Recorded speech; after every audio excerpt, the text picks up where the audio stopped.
Welcome to Deucecast Extra live on a Tuesday night. As promised, we are not missing a Tuesday, even though there's not really shows for us to be covering right now that all of us watch. But all of us did watch House of the Dragon Season 2, so we will definitely be discussing that shortly. Yes, Brian, let's go. Tracy, bend the knee, Lord Brian. That's right.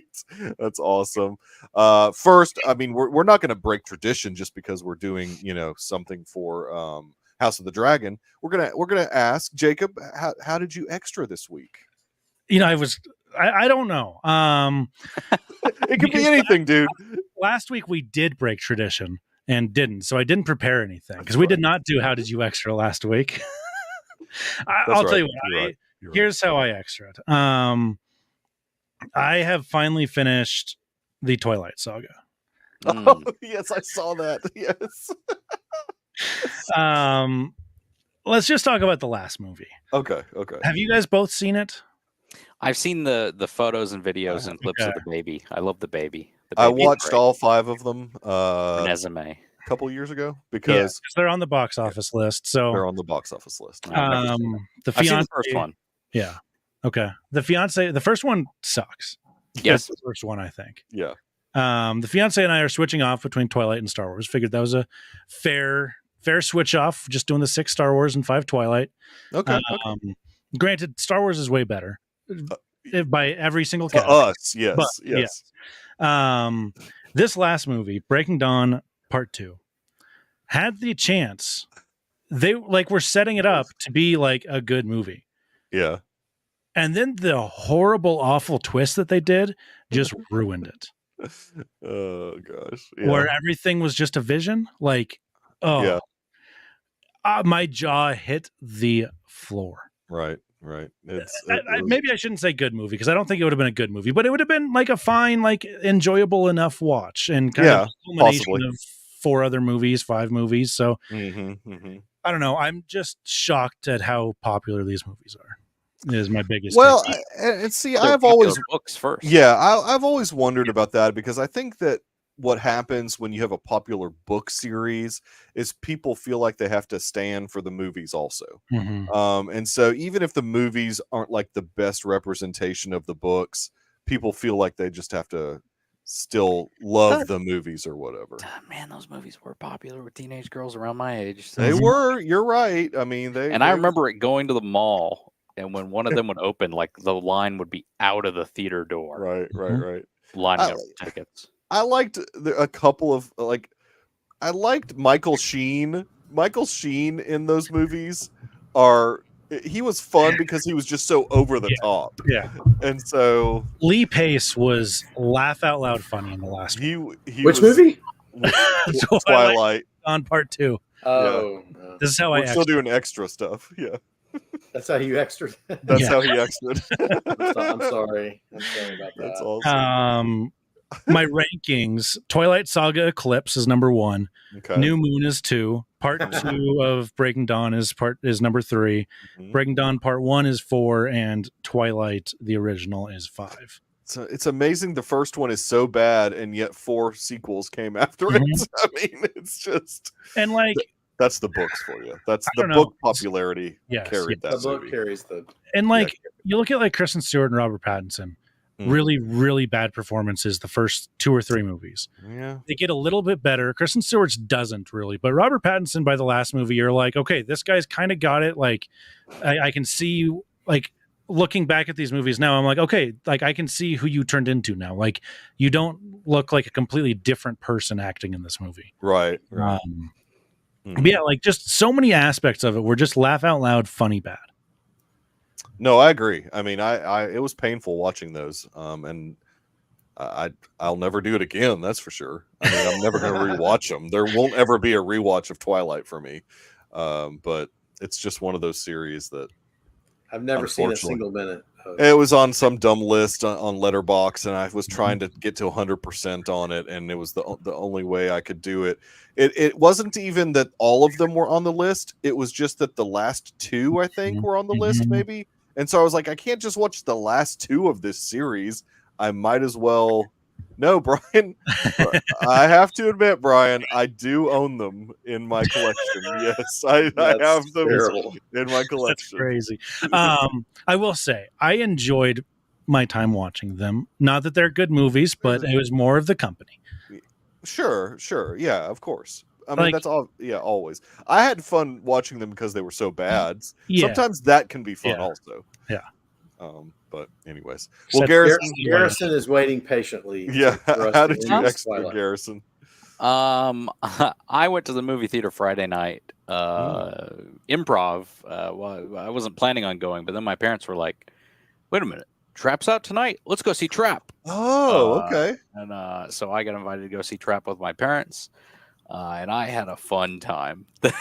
That is a really, really stupid movie. when you break it down, human beings do not react and interact a lot of the ways that they're reacting and interacting in this movie. But at the same time, I just bought into the stupidness and just went, this is kind of fun. And Hartnett's actually giving a really good performance. Hartnett is acting his butt off. He is. He's trying hard. Dr. Doom. The slow breakdown of this guy. I mean, he's so cheery and happy. Yeah. He's a girl dad. He's such an excited, so excited to be there for his daughter. And then by the end of it, he's a psycho. I mean, is it better than Old? Depends on what you're looking for. I mean, it's at least fun and enjoyable. Like, so dumb it's fun. Like Old or Trap?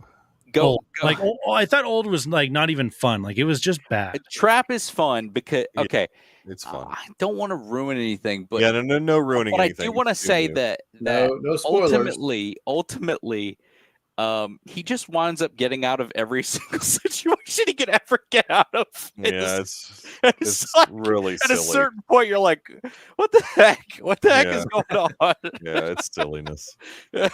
But if you buy into that, it's just kind of campy fun. I think you'll enjoy that. Like at a certain point, you're like, "This is just ridiculous." Well, M. Night basically said in the one interview that I watched that he did, he basically said, think of it as a 90s like horror flick. Like, I don't know, what are some of the ones, like I Know What You Did Last Summer, or even like the Scream films from the 90s, or what was that, Urban Legend, Teaching Mrs. Tingle, all of those like stupid 90s. Is that a movie? Teaching Mrs. Tingle is a movie with Katie Holmes. Never heard of that. I've never heard of that either. Yeah, it's I think it's Katie Holmes. But it's all within that like 90s. Hello, Mrs. Tingle. Helen Mirren's in it. Helen Mirren's like the villain. That sounds like a name of a porno. And I'm going to be quite honest with you. Yeah. It's got a good cast. Yeah, Mo's in it. Wow, that's crazy. John Holmes. Yeah, exactly. Tracy. Out of 10 on IMDb. Only Earl and I will know that reference, but yes, that's exactly right. Tracy. Oh, well, that's quite the reference. That is, yeah. Speaking of, plays Mrs. Tingle. Yeah, no, look, I'm telling you, you should watch that movie. It's fun to see her in that role. It's kind of fun to see her in there, but it's a very 90s like teen heartthrob. Like, I Know What You Did. It's like all those. That's kind of what Trap. 1999. I love it. I love the concert setting. I love that he's trying to figure out how to, and there are elements in this movie I absolutely love that in a more serious and better written film, I'd probably really love this. I love the profiler character. I love that aspect. You know who that was, don't you? No. You don't know who Haley Mills is? Oh, okay. From the Parent Trap? Parent Trap? Yeah, that was her. I didn't know. Isn't that awesome? Okay. Yeah, Haley Mills in the movie. She hasn't been in a movie. She, in fact, I saw an interview with her, and she said she was planning on never acting again. And M. Night called her personally and asked her to be in the film. And then she was in this turkey. It's not a turkey. No, let's not do that. Let's not do that. There's some really great camera work in this movie, though. Yeah, he's a good look. M. Night still knows how to use a camera. I will give him that. Yeah. I just don't know that he knows how to write dialogue super well sometimes. Probably not. Probably not. He can use a co-writer. Well, it brings me great joy because it's been a minute since we've done any Game of Thrones or House of Dragon thing to see Meister Earl as Maester.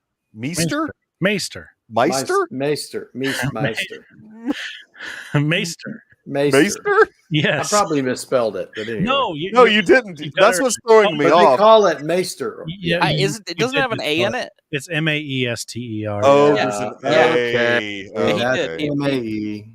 Yep. Anyway, see, I'm not a Game of Thrones. But it does. See, bring I watch me joy Game to of see Thrones with subtitles on, so I know that. So you know all the. Sometimes I feel like I need to watch this show. I also watch it with subtitles. Do I need to take the I out? No. Yeah. Maester. Oh man, still haven't got there yet. Yeah, Burger Meister Burger. Again, this Meister Burger. Only a reference that Earl and I would get. I get it. Earl, how did you extra this week? I don't know if I extraed by eating some Kansas City barbecue. So I guess there you go. That's a good extra. Oklahoma Joe's. I don't know if it's come over from I don't know that one. But I missed the Q39. I did not get out to there or Jack Stack. But anyway, I had some pretty good barbecue.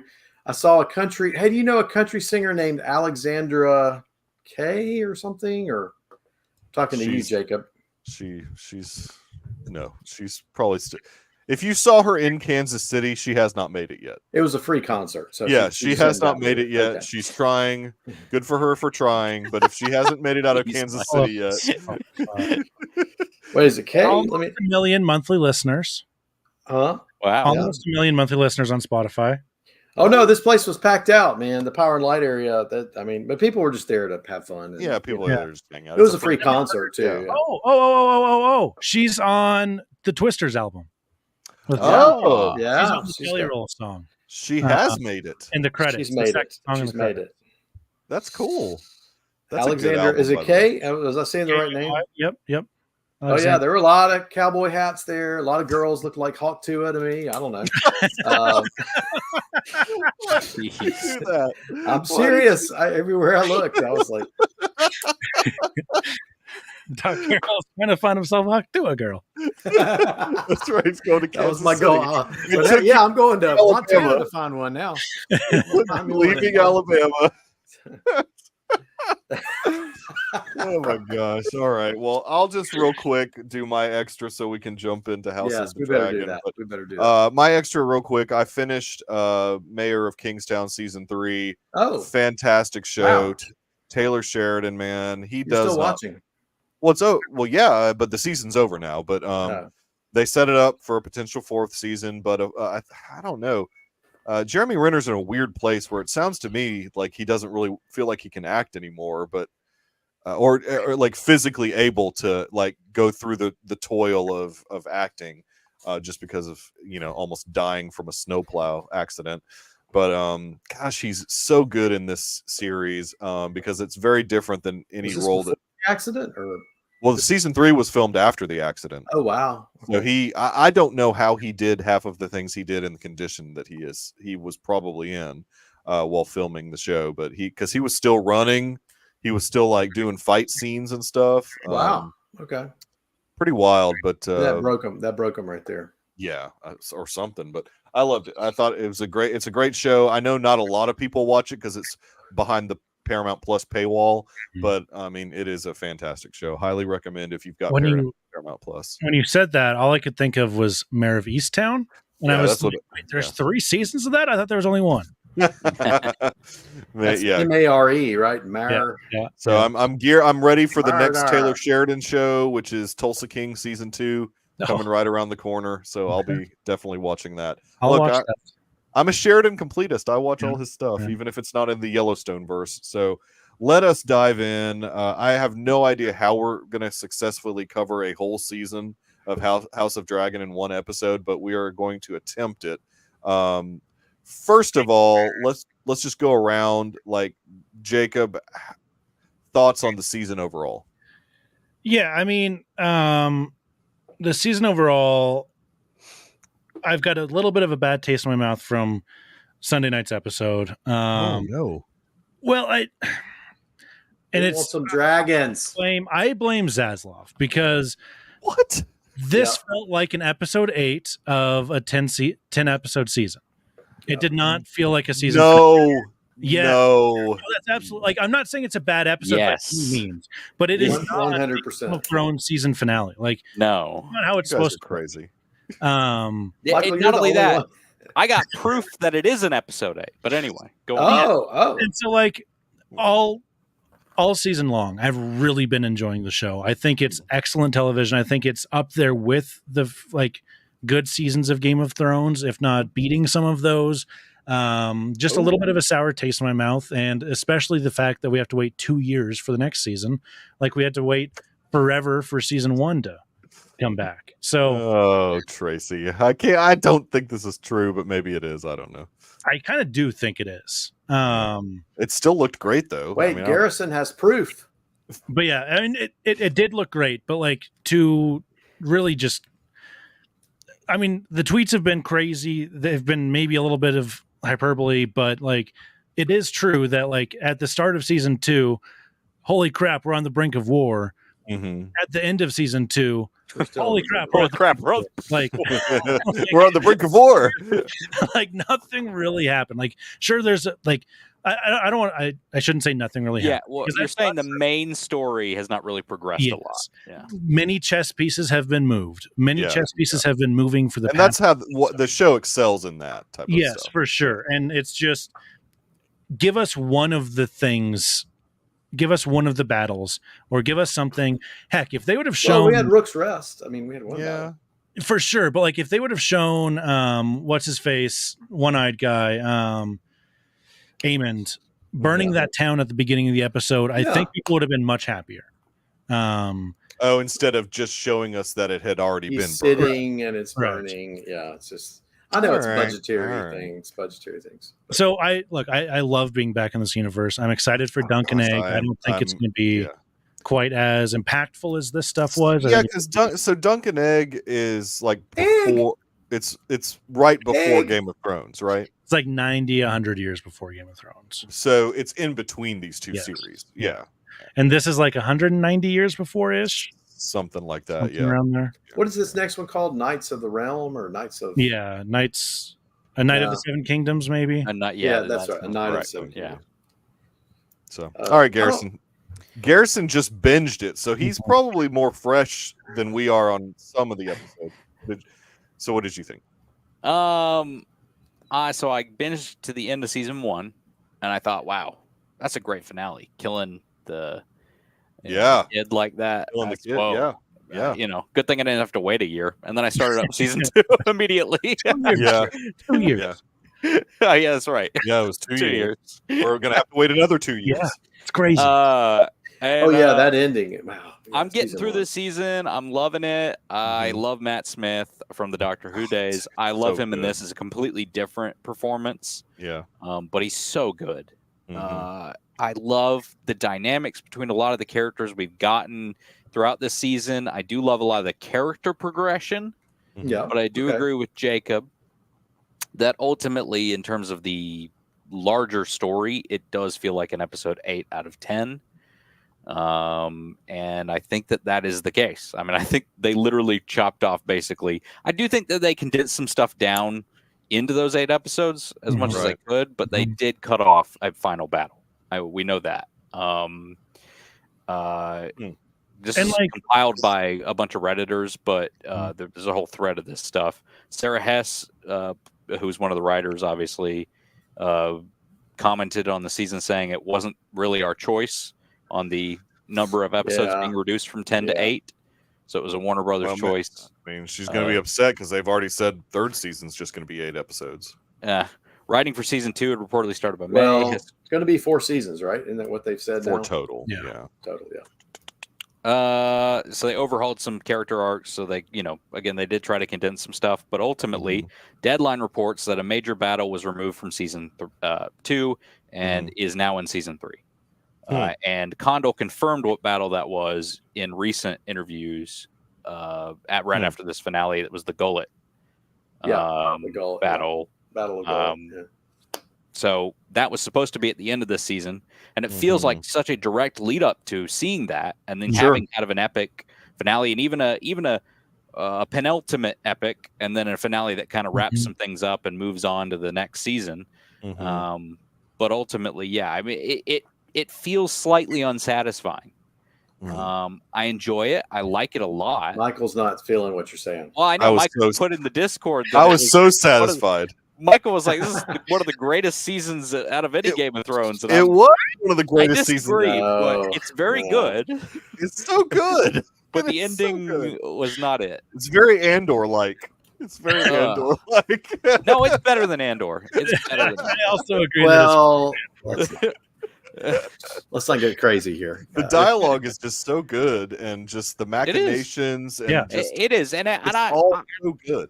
I've seen some book people that really hate this because they have changed things that. So the book is told from obviously it's a historical text told from a slanted perspective, but at the same time they've changed things that even slanted perspectives wouldn't have gotten wrong. So that's interesting, but I don't really care about that because I've never read Fire and Blood personally. Right. So I've been fine with most of the changes that they've made, but yeah, I mean just the feeling of the ending of this was like, oh, that was it? I mean, it's good, but feels like there's more here. I think it's budgetary concerns. I think you're bringing yourself into the show too much, and your own desires. You're bringing your own desires. Well, why can't we have desires for us? Mikey, they took a battle out of the end of the show. They wrote a battle at the end. This is not an action adventure show. This is a drama. Mikey, they had an action sequence and they took it out. They didn't film it because they had to move it to season 3. Yeah, I know. Yeah, Tracy, you're kind of right there. I mean, if they had done something, maybe make that the 8th episode and stretched out. Well, they could have. They could have. That's a good point. Earl, what overall thoughts? Okay, so first of all, let's be realistic here. This is let's Game of Thrones properties at its worst is 10 times better than Acolyte. So let's go ahead. Yes. Okay. Yes, that's easily. And I'm not even saying I enjoyed the season. Yeah. I think it did have some things that, like the blood and cheese. Is that what it's called? Mm-hmm. The blood and cheese story. So I'm thinking of the things that move and progress the story. I love the battles of Rook's Rest, where we lost Rhaenys. I liked I didn't understand at the beginning, like, who are these other people that we keep meeting? Because it was they wanted to keep that a little bit vague. The Targaryen bastards all the bastards, and even the story with like Alan and Adam. I didn't know, like, I guess I'm starting to understand that the sea snake has bastards too, but I didn't really know what was going on at the very beginning with that. So I think there was some good payoffs. I agree with you, Garrison. Some personal progressions. I love that sort of confrontation that Alun had with Corlys at the very end. I thought that was great. Some great acting. I think there's some, but I agree with you. I feel like there's some things that we should have seen, even like the windmill battle. We just saw the windmill and those two feuding houses in the Riverrun lands. We just saw bodies strewn everywhere, which would have been great to have seen some scene of clashing, of battling there, and like human level. If you think back to Game of Thrones, they skipped a lot of battles in that. Like, especially like with like Stark's battles, but that's because they were saving up for battles at the end. The big ones. Yeah. Like the big ones. And it feels like we didn't get that. So here's what I think. I think this feels like Horizon Part 1. It's like we've got a big build up, meeting all the characters, and then right at the end there's a montage. So this had a montage of all the armies gathering. Yeah. And then it's like, and then it cuts. Exact same thought. And so I was like, this is I mean, good. I gave Horizon Part 1 5 stars. So I mean, it's I feel you. It is that brilliant. You're right. And I got excited. I was like, okay, this is great. We're seeing these battle scenes come together. Yeah. Oh, there's Rhaena out, and there's this really gnarly looking dragon sheep stealer, and then cut to black, and I was like, okay. But I didn't like. So I didn't like the way Ulf acted. Like that made no sense to me. Ulf would not go into a castle. He would be smarter than this. Mm-hmm. Also, they would have killed him if he was that insulting and being that much of a bore in front of the queen. That guy. Yeah. I also don't like apparently in the real Fire and Blood, Rhaenyra is the real truth is Rhaenyra and Alicent are both like shrew bitches at each other, and it's more about and they don't meet. They don't have all this like, oh, I'm gonna, I want to. Of course, I mean, Rhaenyra does burn a bunch of people just trying to find dragon riders, but she's just like, okay, let's see who survives, and walks away. Right, exactly.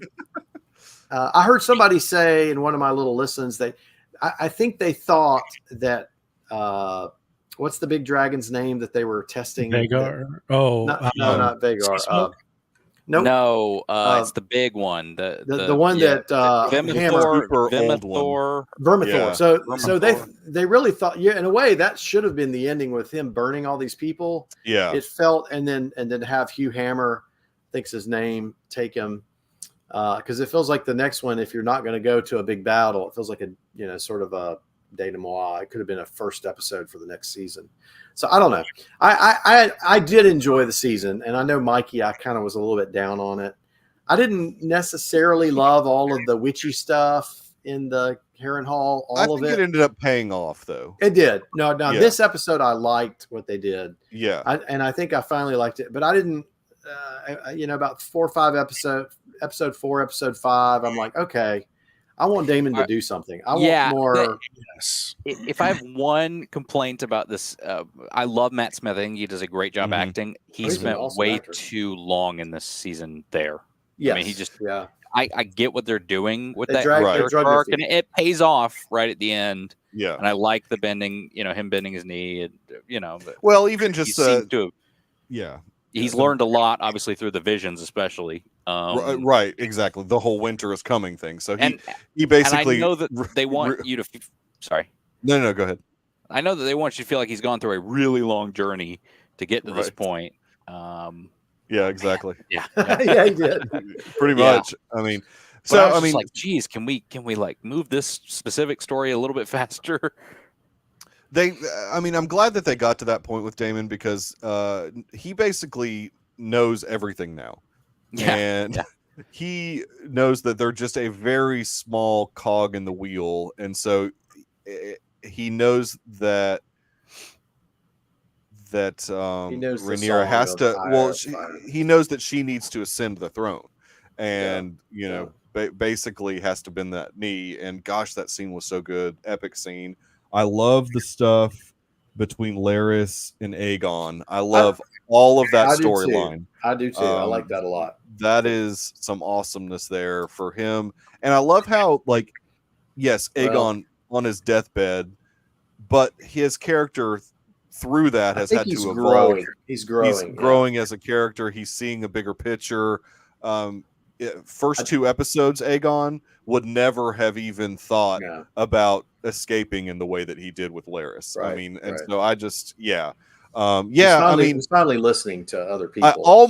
You're right, Tracy, and that's what they want you to almost feel sorry for him. But I he's still a little brat not in the end, but in general. But well, Mikey, what did you think about the episode? The season, the whole season. I really did enjoy the heck out of it, mostly because I'm not as wrapped up in wanting lots of battles and stuff like that. I just want.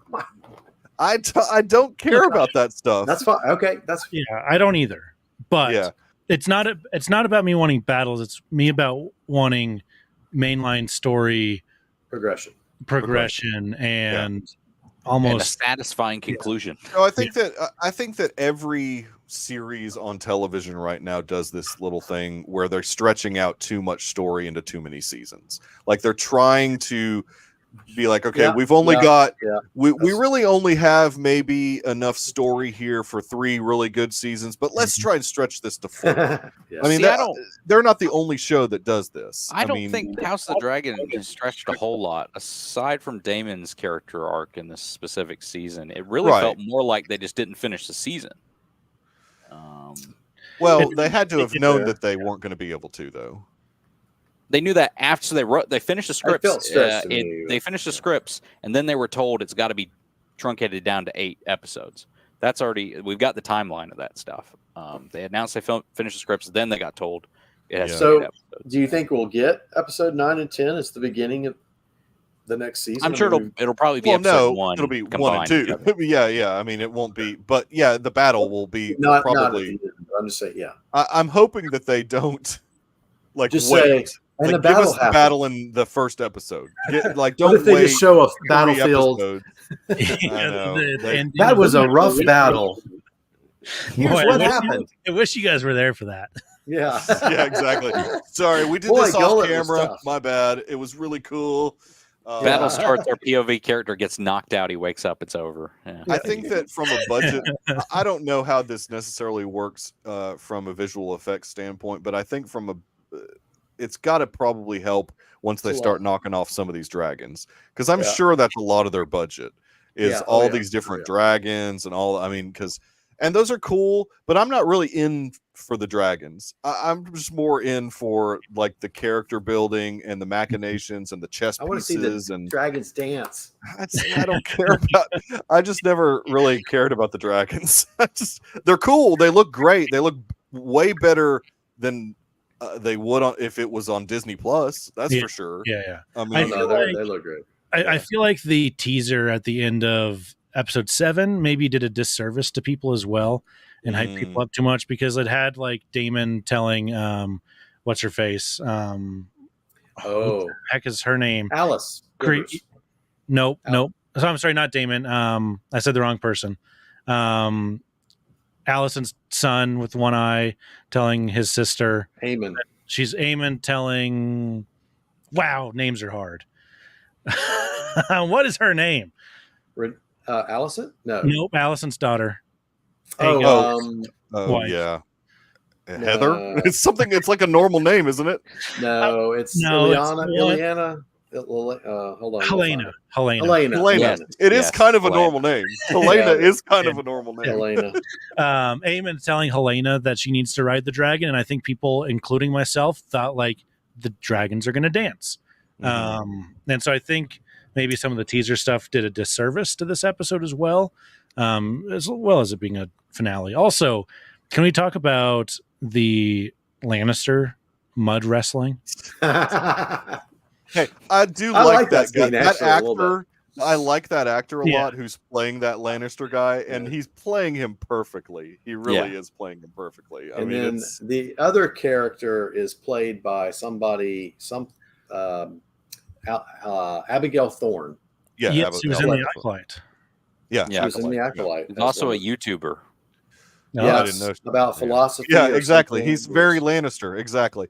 Now, the one thing, like, he is very Lannister, but I always felt like the Lannisters were good with a sword and like in battle, even though they were like smarmy and sort of like off kilter. But I feel like Thailand, I think this is Thailand that's over mud wrestling.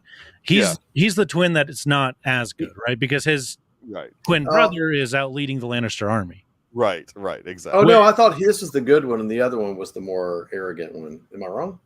Maybe I'm backwards. Well, this is the one that fighting, like fighting. Thailand feels more prissy. He's the negotiator. He's like the you send this guy in, the diplomat, basically. In all honesty, he's kind of the Cersei, and the other one's Jaime. Yeah, exactly. Yeah, that's very true. That's very true. Yeah, I like the actor. I could have done with less of all of that. Like, I'm fine having some of it there, but it just went on too long. I began to go like, wow, what about all the battle preparations. And I was like, how long is this episode? Right. Yeah, Tracy, that one line, how many wives do you have? That was pretty funny. Yeah. Pretty funny. Yeah, and I like a little bit of levity. It's good to have a little levity in the mix. It is. And it's usually, levity's usually all around the Lannisters. That's usually that how character in the books is a man. Yes. Who also has a bunch of wives, of course. Mm-hmm. So they just changed that one aspect. Well, we don't know exactly what we're dealing with. It's okay. All right, Earl. We'll just say it like that. We'll stop there. Earl's getting Western in here. Talking about Haktua. So another character. Okay, let's move on. Another character that I thought was great throughout the whole season was Corlys. I thought Corlys was fantastic through the whole season.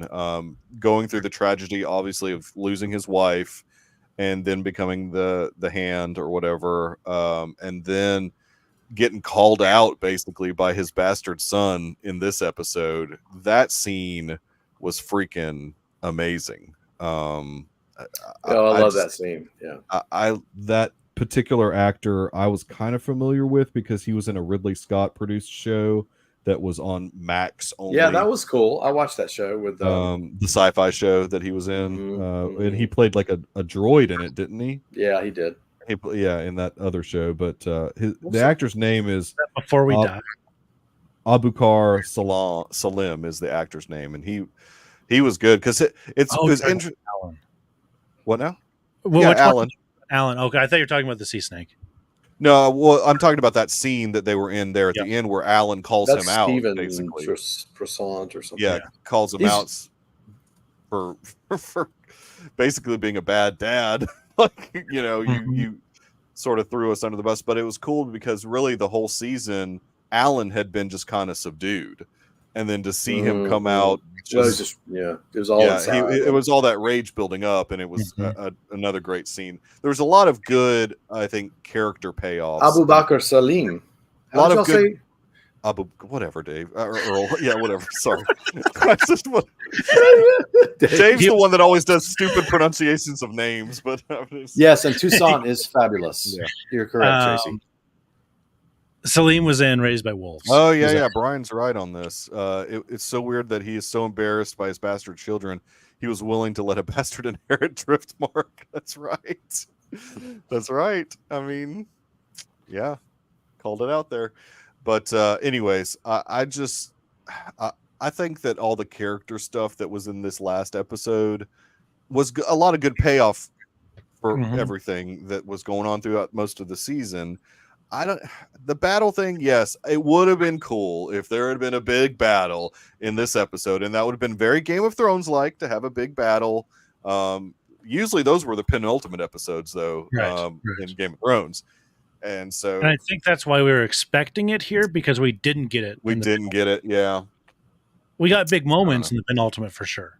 Yeah. The other character that I'm kind of iffy on right now is the White Worm. Mm-hmm. Oh yeah. She kind of, I don't know. She's the one that's out looking for the dragon. No. She's the one that made out. She's the one that's like always being a. She with talks like super this. Weird, like Manira.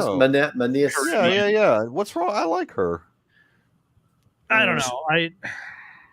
I like that actress a lot too, so maybe that's why I think it's the accent that I don't like, because she goes in and out. Cadence and everything about it I don't love either. Yeah. But I don't know. I just don't know how I feel about the character yet. I thought we were done with her. I like that we thought that we were done with her, and now that she's I do wish I could like it more that she was done. And yeah. So the question is, so I don't know if we know this. Joffrey in Game of Thrones season 4, episode 5 tells us in that episode what happens to Rhaenyra. And so it's going to be interesting if they. And I don't remember it. No, I'm not going to say anything. I'm just not sure they have the guts to do what they need to do to tell the story. Oh, yes, they do. I think they're going to change the story. They're not. They will. I don't think there's any way. No, so here's the thing. Game of Thrones has never pulled punches anywhere. No, I know that, but I feel like they've been setting this up to be such a modern politic show this season that they're gonna set up some character. Let me say it. Well, let me be careful. I better be very careful. There may be characters they're setting up for everybody to like, and I'm not sure they have the guts to do the old Game of Thrones thing where they kill people. I think so, Tracy. I would say season 4. The last season. I think everybody will die in the last season. Yeah, that's maybe true. If they're going to stick with this storyline. If they stick with the way that the story is, yeah. That is Dr. Earl, you're hitting on something that is true. That in Game of Thrones, they did not care about killing characters off. We have not had characters have, I mean, Rhaenyra's son, sure.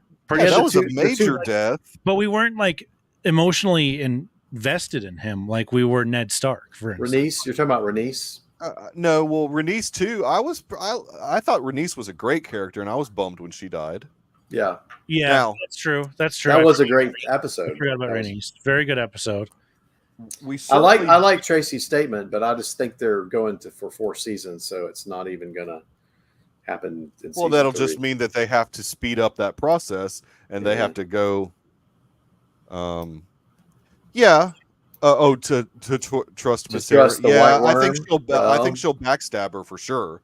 I mean, when it comes down to it, if it's like her neck or Rhaenyra's dead when it comes to that. Like, she'll turn on her in a heartbeat. I have no doubt that she's very much like that other witch that was in Game of Thrones. I mean, not that Mysaria is a witch. Yeah. Exactly. Yeah, I just don't feel like this show's as dangerous as Game of Thrones. Like, Game of Thrones felt dangerous. Like, you just didn't know person to person. There was always a shock around the corner, I guess, maybe. Well, when we thought Aegon was dead, that was a pretty big shock. Like, when we thought that that's true. That was a shocking moment. That's fair. He didn't die, but that was a shocking moment. There was in the season 1, I was very shocked at the end when I think season 2 had some shocking moments as well. I mean, Aegon maybe being dead, we didn't know at that moment that he wasn't.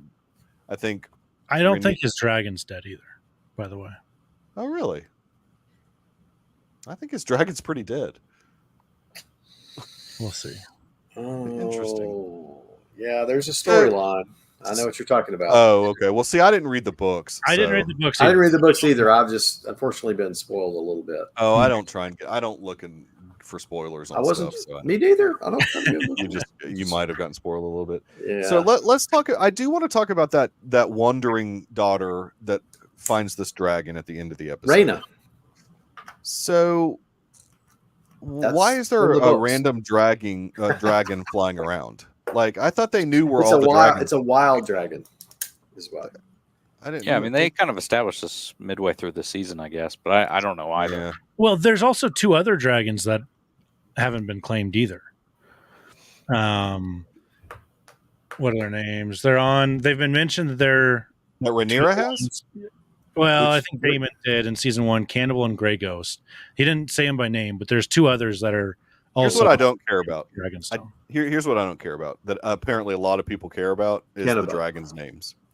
I don't care about knowing the difference. Michael, if you don't get the DK book on all the dragons, that's that is definitely something that I could care less about. Is all these dragon names? I've just got a Forbes article up with all the dragons. You've got it pulled up, but and just remember, there's still another brother out there. I care about what happens to the humans in the show, not the dragons. We saw him flying at the very end, right? On a blue dragon. He's got a blue dragon. He's supposed to be the good, benevolent. A blue dragon. Ironically named Blue. No, Michael. No. Just like Lost World. What's the name of the blue dragon, Jacob? You're looking at Tessarion? That's probably right. Yeah, I think that's right. We are here for the dragons. I didn't realize. Here's what I didn't realize. I didn't realize dragon culture was so deep. There's apparently a lot of people that are very into dragons. Well, when I started watching this show with the fiance, she's like, "Those aren't dragons; those are something else." I can't remember what. Oh, see, this whole I care about the humans. I don't care about any of these dragons.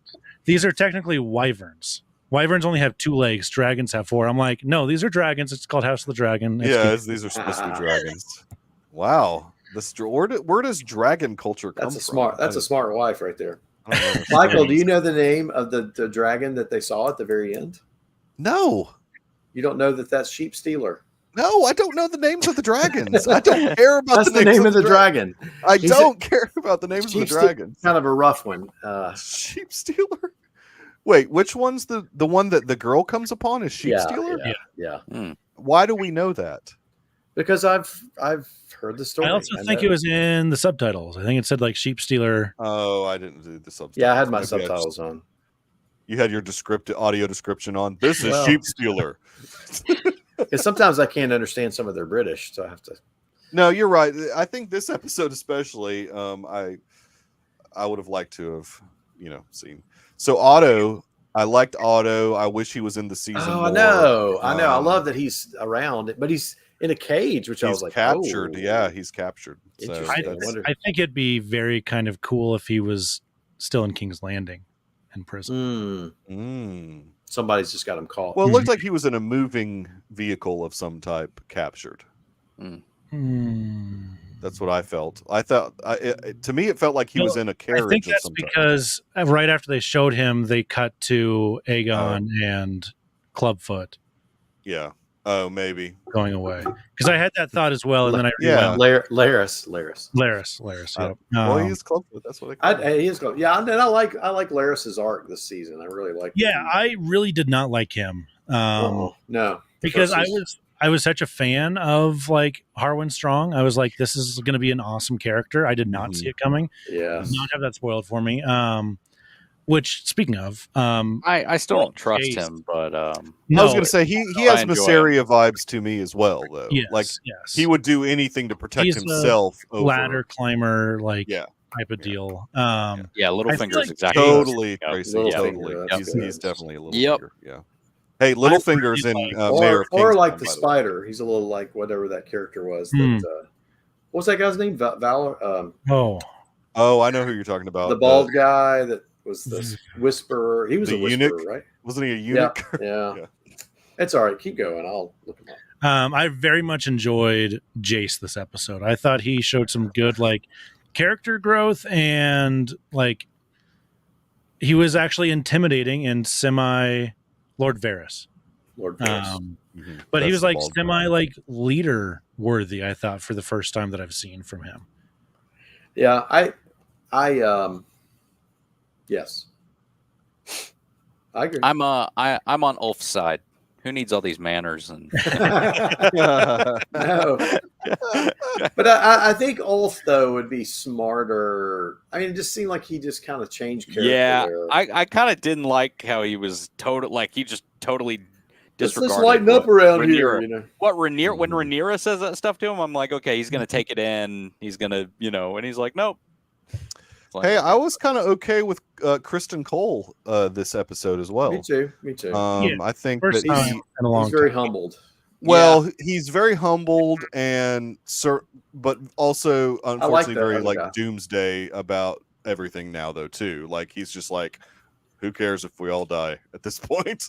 We're all going to our death. Gonna carry himself. No, well, they can't beat dragons. I mean, that's the thing. He's realizing.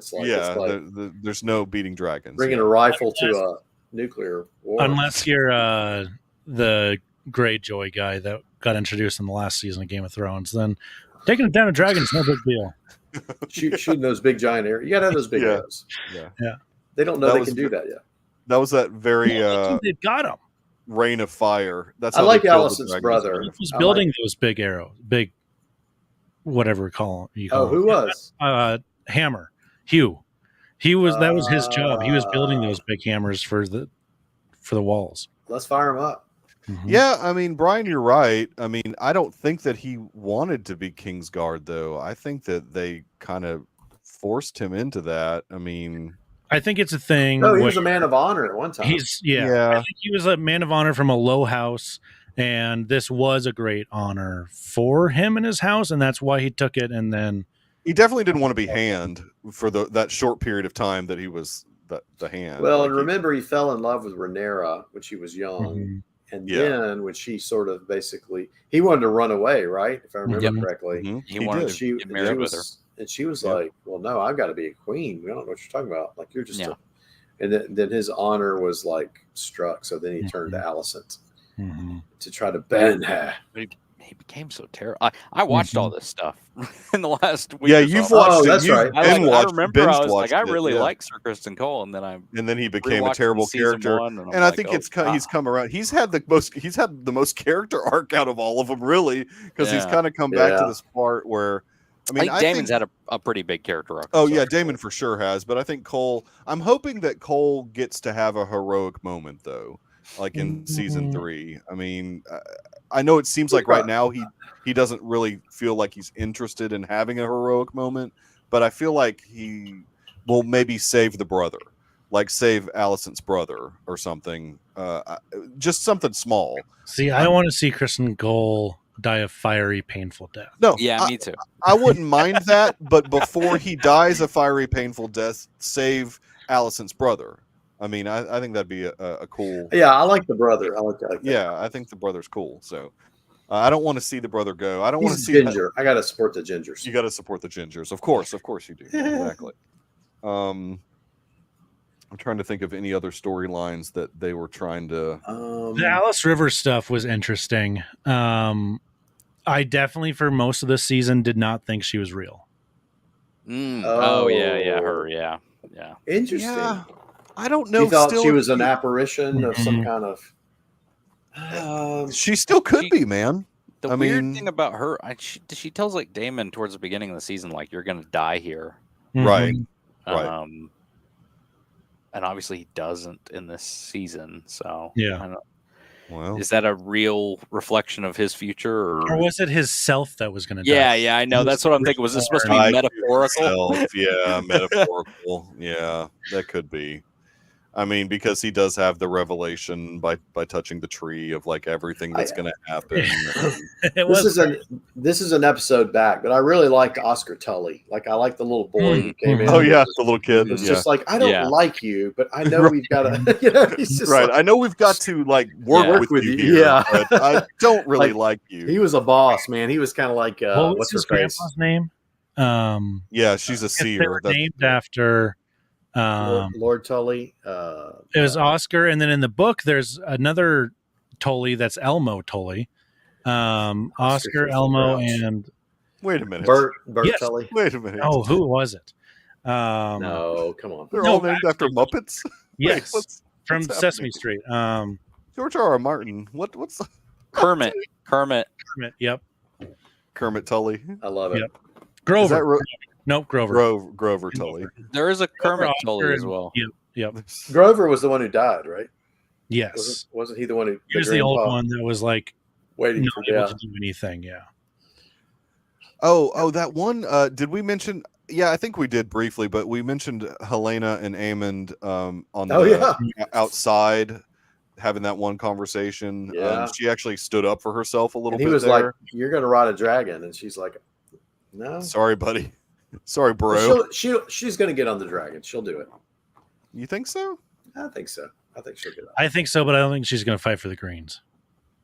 Interesting. Yeah, I'd agree. Okay, I'd agree with that totally. But I mean, the Blacks have all the dragons right now. Most of them.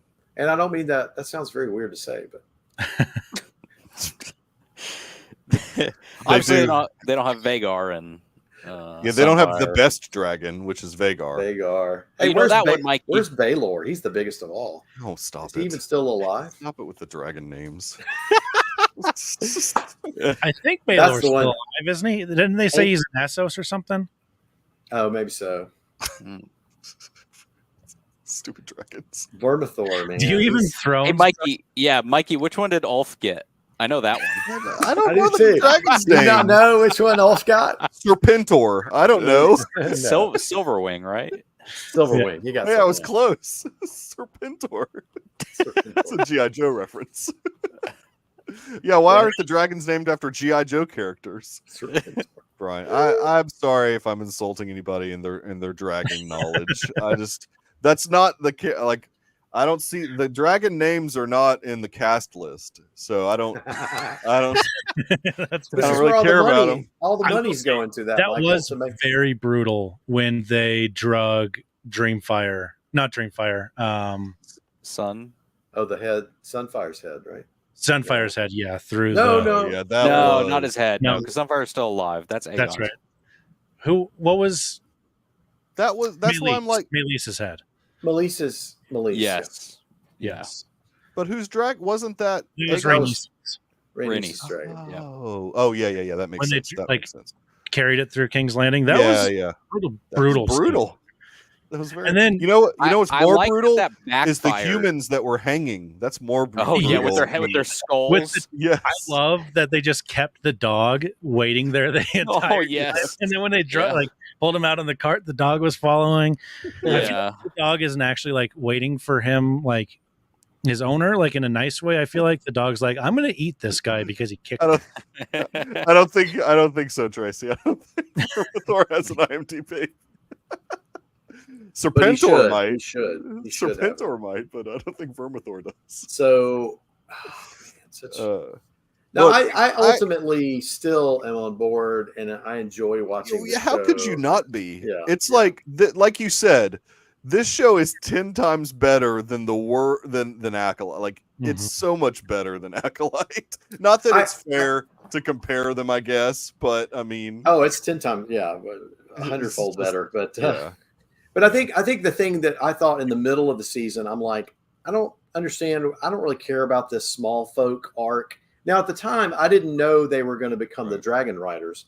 So then it made sense. Like, okay, that's why we're following Hugh. I love that. I also was like, why do we care about these characters? But there was obviously a point to it. So, and I'm binging it. And I was like, when we got to like the bastard idea, I was like, they're going to start pulling in those guys. And there's a lot of bastard children out there. Yes. There's a lot of seeds spread around. A lot of.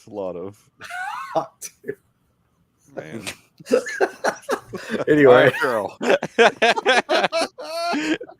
All right. So we're all like in for the third season, though. I mean, it's not like absolutely.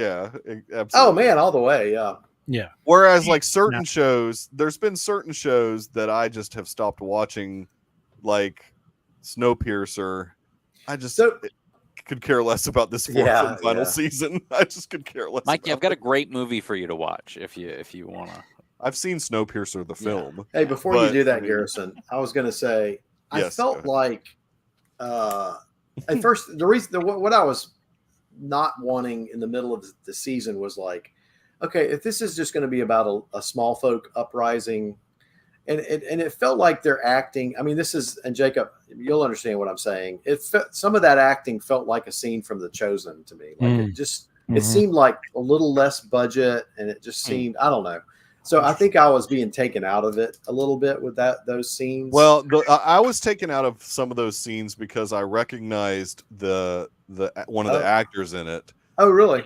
The black guy. Like Alan. Like I just reckon, and it kind of took me out of it a little bit because I don't really recognize anybody else in this show. What was the name of the show? That was a good show where the lady would float up and like burn things. And that was Raised by Wolves, right? Raised by Wolves, Raised by Wolves.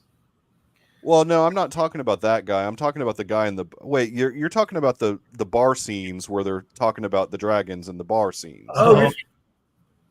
Oh no, I was talking about the Sea Snake's son. Oh no. I was talking about that. I was talking about the one of those actors that's in those bar scenes. Oh, okay. It's like a comedic actor or something. And it kind of took me out of that. Yeah, scene. that can take you out for sure. Yeah, I was just sort of bothered by it because why is this singing in one of the last seasons of Game of Thrones? Like, don't need that. I don't want to recognize my Game of Thrones actors. Yeah, I'm the same way. I you mean like what's his name? I mean, I don't mind recognizing my Game of Thrones actors if they're like really good dramatic actors, right? But when it's like a guy that I've seen, I swear I've seen that guy in a sitcom or something, it just sort of the took me out of it a little bit. I was just like, where have I seen this guy before? It's kind of weird, but all All right, we are at an hour. But we're in. If they're bringing dragons and war next season, see, I'm all in.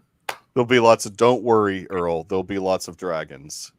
I'm sure it is called House of Dragons. I really am worried it's going to be one battle and then wait. Mikey's going to come in here and talk. This is the worst season of House of Dragons. It's just all about dragons. You know what I need to do? I've got 2 years to memorize all the dragons.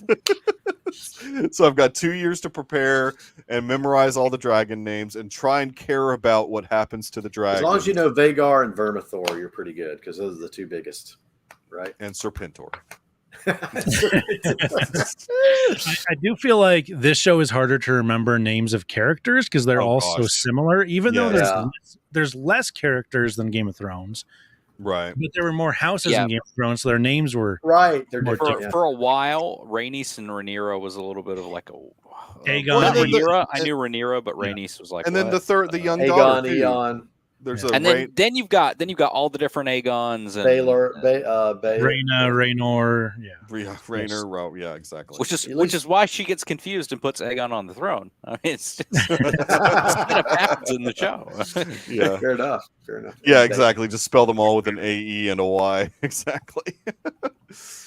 Well, Jacob, what is going on with Good Day for a Movie podcast? I really enjoyed your Deadpool and Wolverine episode, even though none of you guys liked the movie, but I mean, it's, Yeah. Deadpool and Wolverine was the last episode of Good Day for a Movie podcast.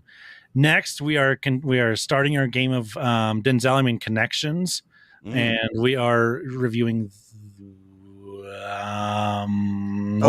the town. The town. Yeah, the town. Yeah, the town. No, the road. The road is what I wanted to pick because I thought Hugh Jackman was in it. That's Viggo Mortensen. That's Viggo. Oh, it is. Yeah.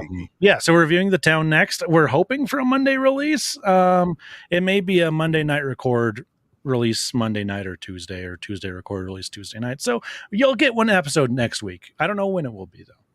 I will be. I'm going to be busy. Oh, we will be busy. Dr. Earl. Yeah, it's true. This weekend. Maybe you should record a campfire episode with Dr. Earl. Oh, that's special. We could do a little, as you call it, a special. We could do like you bring your mic and we'll be like, all right, just say, hey, look welcome to Good Day for a Movie podcast. This board is now. It's so small. Well, you could bring that. Mm-hmm. You've got like a little generator. You'd be like, Dr. Earl is being mauled by a bear right now. Yeah, it's like Grizzly Man Part 2. I'll tell you this right now: do not pet the fluffy buffalo. That's what I hear. Don't look him in the eye. Don't look him in the eye. The fluffy cows. The fluffy cows. Don't pet the fluffy cows. They will throw you. Otherwise, yes, they will destroy you. Are those bisons or buffalo? Yes. Bison. Yeah. Okay. Yeah. I said don't look him in the eye. Hopefully buy some bear spray. I just bought bear spray because we're camping. Okay. And there's like a record number of bears this year, so I think we're going to be in luck. Hey, there was a black bear. There's a black bear in Tuscaloosa. What? There there's one on the beach a couple of months ago. There's a sighting of a black bear in Tuscaloosa. Year. So I don't know if that means the golden bears are coming. Record number of bears this year. Mm-hmm. Why? See, this is. And the geysers are going crazy this year. You're picking an interesting year to go, Dr. Earl. We're fine with the geysers. It's not going to blow. It's just let off some steam, and now it's reset. It's reset. You almost went into your Trump. Yeah. It's not going to blow. It's going to reset. It's the best. We got the best geysers. It's going to be the best blow in the history of blows. Trust me, I would know. I love it. By blow, we're talking about geysers and not drugs. Which I'm telling you right now, it's the purest. It's the best. It's the purest form of CO2 emissions imaginable. Wow. We're about to have water again. Yes, exactly. You can catch me on Twitter at GRyfun3, GRYFUN3, letterboxd at GRyfun, GRYFUN.